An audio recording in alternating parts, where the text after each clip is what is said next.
नमस्कार, मी मीनल. आपण नव्याने सुरू केलेल्या फर्स्ट काय पॅरेंटिंग बाय मीनल या यूट्यूब चॅनलवर तुमच्या सर्वांचं खूप खूप खूप स्वागत आहे. आपण आज आपल्याला रोज पडणारा प्रश्न म्हणजे की आपल्याला बाळ जन्मल्यापासून ते बाळ 2.5-3 वर्षाचं होईपर्यंत डेली पडणारा हा प्रश्न आहे. याच्यावरच आपण आज चर्चा करणार आहोत. त्याआधी जर तुम्ही माझ्या चॅनलवर नवीन असाल तर नक्कीच सबस्क्राईब करायला विसरू नका. आपण बाळाला रोज डायपर वापरतो आणि रोज डायपर घालताना आपण विचार करतो की बाळाला डायपर घालणे योग्य आहे की अयोग्य आहे. याच प्रश्नावर आपण चर्चा करणार आहोत. चला तर मग आपण आजच्या व्हिडिओला सुरुवात करूया. बाळाला डायपर घालणे हे योग्य आहे की अयोग्य? हे नक्कीच अयोग्य नाहीये, पण बाळाला डायपर घालताना काही गोष्टी आहेत ज्यांची काळजी घेतली पाहिजे, ते आपण घेत नाही, हे अयोग्य आहे. तर त्या काय गोष्टी हे आपण बघूया. पहिली गोष्ट की बाळाला नेहमी आपण डायपर घालताना बाळाला डायपर रॅश क्रीम वापरणे खूप गरजेचे आहे.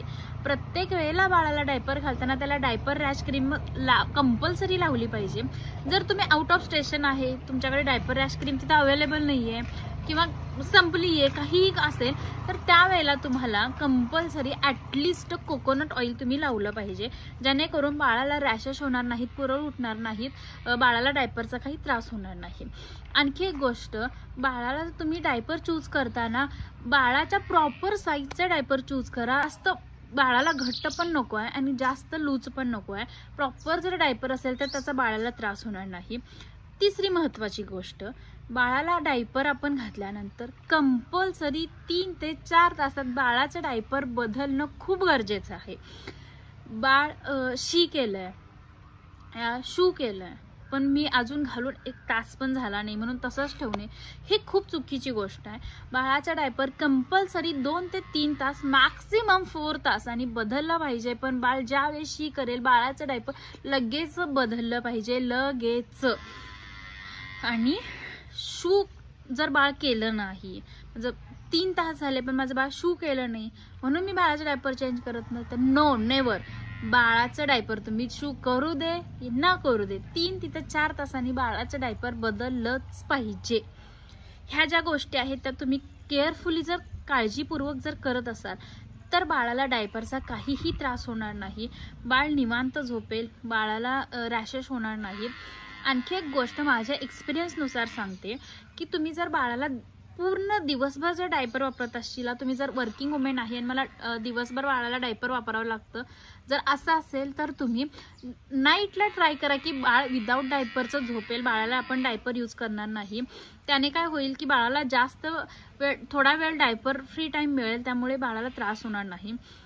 जर असं पॉसिबलच नाही आहे की मी वर्किंग वुमेन आहे, माझी रात्री झोप होत नाही, रात्री मला झोपेची खूप गरज आहे आणि दिवसा मी ऑफिसमध्ये असल्यामुळे बाळाला डायपर यूजच करावा लागतो, जर असं असेल तर तुम्ही बाळाला प्रत्येक डायपर चेंज केल्यानंतर दुसरा डायपर जेव्हा घालणार असता तेव्हा 15 ते 20 मिनिटाचा बाळाला डायपर फ्री टाइम देणं खूप गरजेचं आहे.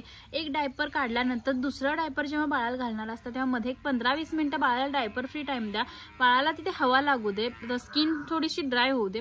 नंतर तुम्ही परत डायपर रॅश क्रीम लावा आणि पुन्हा बाळाला डायपर घाला. बाळाला काही त्रास होणार नाही. अशा काही ज्या गोष्टी, छोट्या छोट्या ज्या गोष्टी आहेत त्यांची जर तुम्ही व्यवस्थित काळजी घेत असाल तर बाळाला डायपरचा काहीच त्रास होणार नाही.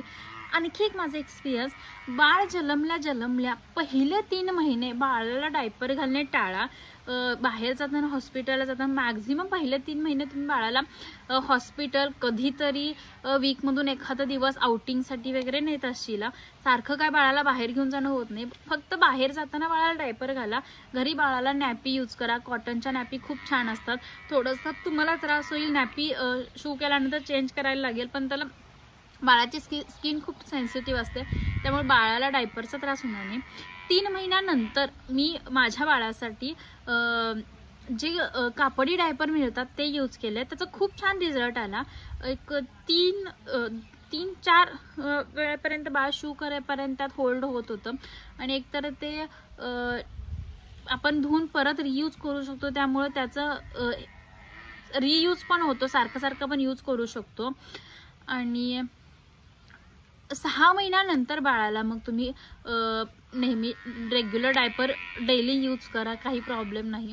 पण तुम्हाला नसेलच पॉसिबल तर तुम्ही लवकर यूज करू शकता. पण जर इफ पॉसिबल होत असेल तर तुम्ही असं प्रयत्न करा की पहिले 3 महिने बाळाला नॅपी यूज करणे, बाहेर जाताना फक्त डायपर यूज करणे, 3 ते 6 महिने घरी क्लोथ डायपर यूज करणे, फक्त बाहेर जातानाच बाळाला डायपर यूज करणे, आणि परत 6 महिन्यानंतर तुम्हाला जसं कम्फर्ट आहे, बाळाला जसं कम्फर्ट आहे तसं तुम्ही यूज करू शकता. खूप साऱ्या ब्रँडच्या आता डायपर आहेत, तुम्ही ट्राय करू शकता की तुमच्या बाळाला कुठलं सूट होतं. एखाद्या वेळेस असं होतं की माझ्या बाळाला ह्या कंपनीचा प्रॉपर या ब्रँडचा डायपर सूट होत नाही, पण या टाईपचं होतं, या ब्रँडचं होतं, तर तुम्ही ते यूज करू शकता. थोडं तुम्ही जसं यूज कराल तसं तुम्हाला ते कळेल. बाळाला माझ्या या डायपर हा ब्रँडचा डायपर यूज केला की त्रास होतो, रॅशेस होतात, हा डायपर यूज केला की होत नाही. ह्या काही छोट्या छोट्या गोष्टी आहेत, त्यांची काळजी जर घेत असाल तर, डायपर फ्री टाईम देत असाल, अँटी रॅश क्रीम वापरत असाल तर ठीक आहे, काही सुद्धा त्रास होणार नाही. व्यवस्थित काळजी घ्या आणि व्यवस्थित बाळाला जपा. Bye bye.